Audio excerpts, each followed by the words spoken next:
Assalamualaikum warahmatullahi wabarakatuh. Nama saya Werdanisi dari kelas A 2022 dari kelompok 5. Baik, saya akan menjelaskan tentang pengertian teks ulasan. Teks ulasan buku adalah suatu tulisan berupa review terhadap sebuah karya, yaitu sebuah buku yang isinya untuk menimbang atau menilai karya orang lain.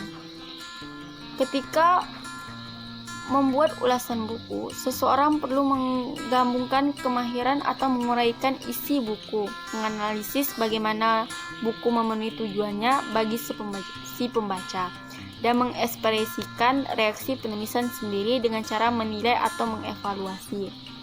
Yang kedua, kaidah kebahasaan teks ulasan buku.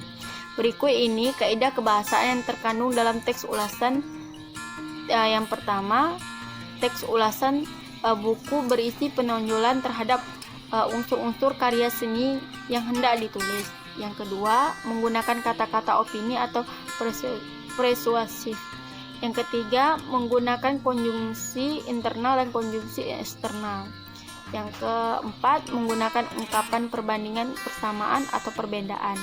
Yang kelima, menggunakan kata kerja material dan kata kerja relasional. Ciri-ciri teks ulasan buku yang membedakan teks ulasan dengan teks cerita sejarah maupun teks lainnya adalah di dalam mempunyai ciri-ciri sebagai berikut. Yang pertama, strukturnya terdiri atas orientasi, tafsiran, evaluasi, dan rangkuman. Yang kedua, memuat informasi berdasarkan pandangan atau opini penulisan terhadap suatu karya atau produk. Yang ketiga, opininya berdasarkan fakta yang interpretasikan. Yang keempat, dikenal dengan istilah lainnya itu resensi.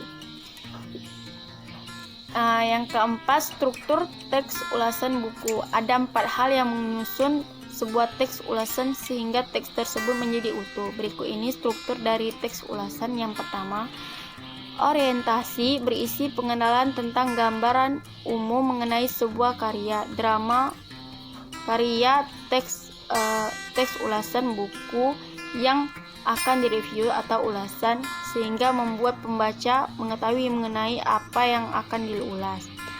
Yang kedua, tafsiran, berisi gambaran detail mengenai sebuah karya, teks ulasan buku yang diulas, contohnya kualitas, keunikan, keunggulan, kegiatan karya, dan lainnya. Yang ketiga, evaluasi, berisi pandangan dari penguasan terhadap hasil karya yang diulas, dilakukan setelah melakukan tafsiran, sehingga penguasan bisa memberikan bagian yang mempunyai nilai dan bagian yang kurang. Yang keempat, rangkuman, berisi kesimpulan dari ulasan tersebut terhadap suatu karya ulasan buku. Penguasan bisa biasanya memberikan komentar apakah ulasan buku tersebut baru saja diulas, berkualitas atau tidak. Saya Naila Sakana. Di sini saya akan menjelaskan sedikit tentang pokok pembahasan kita, yaitu mengonstruksi teks ulasan buku. Apa sih tahapan-tahapan yang harus kita laksanakan dalam merekonstruksi teks ulasan buku? Yang pertama yaitu membaca teks ulasan buku tersebut dengan cermat dengan menunjukkan nomor paragraf, tunjuk letak tahapan-tahapan yang ada seperti orientasi, tafsiran isi, evaluasi, dan rangkuman evaluasi.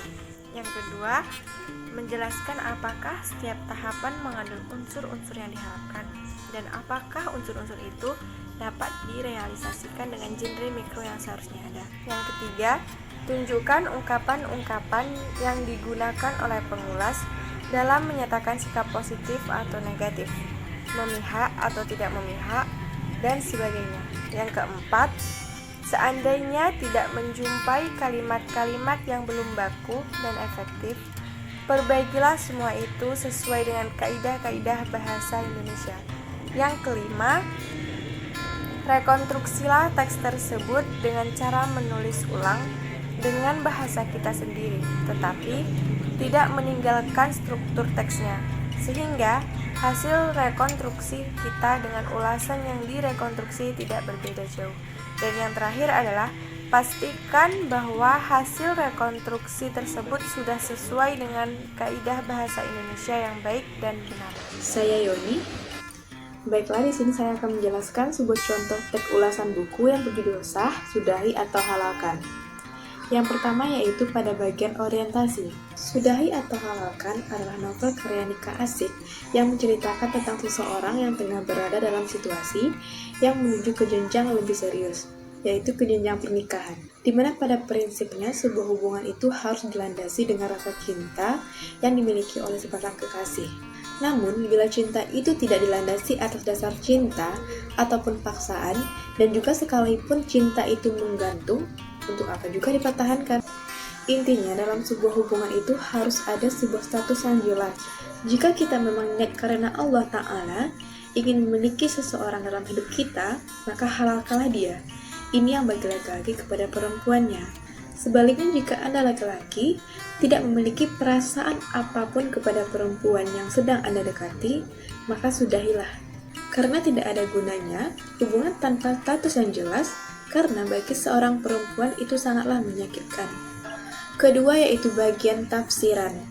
Pada awal kisah novel ini, sang penulis menceritakan bagaimana ekspresi dari Papa Yanza yang meminta ketegasan dari Irawan mengenai hubungannya bersama Yanza.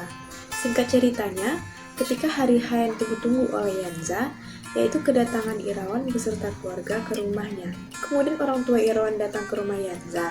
Tapi anehnya mereka menanyakan keberadaan Irawan kepada Yanza. Ketika Yanza bilang ia menunggu Irawan untuk melamar, orang tua Irawan terkejut karena Irawan tidak pernah bercerita apapun mengenai hal ini.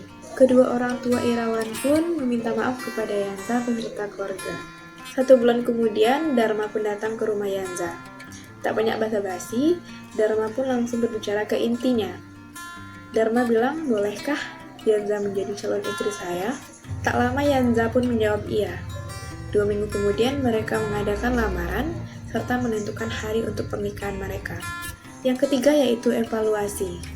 Novel ini membuat para pembaca, terkhusus para lelaki, untuk lebih bisa menghargai wanita. Jika memang tidak mencintai wanita tersebut, kenapa harus didekati?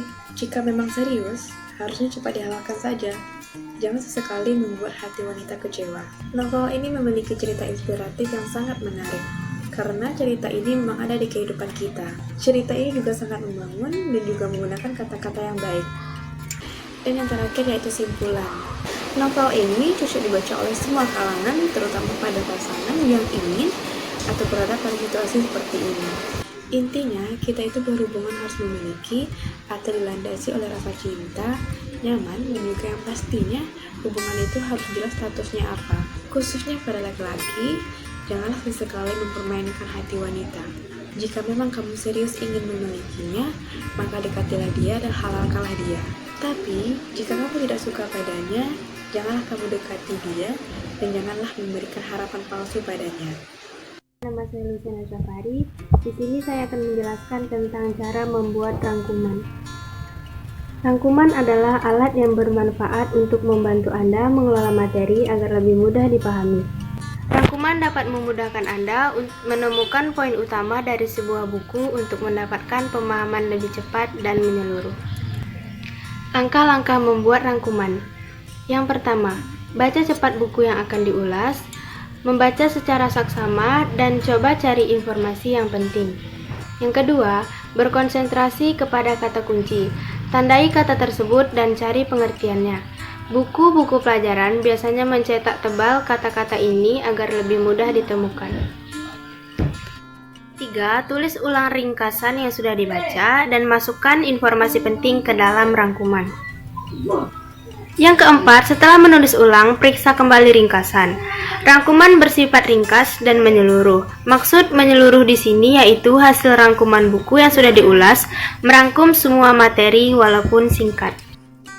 Tujuan pembuatan teks ulasan. 1. Menyajikan informasi komprehensif atau menyeluruh tentang sebuah karya. Yang kedua, mempengaruhi penikmat karya untuk memikirkan, merenungkan, dan mendiskusikan lebih jauh fenomena atau problema pada sebuah karya. Yang ketiga, Memberikan pertimbangan kepada pembaca apakah sebuah karya layak dinikmati atau tidak.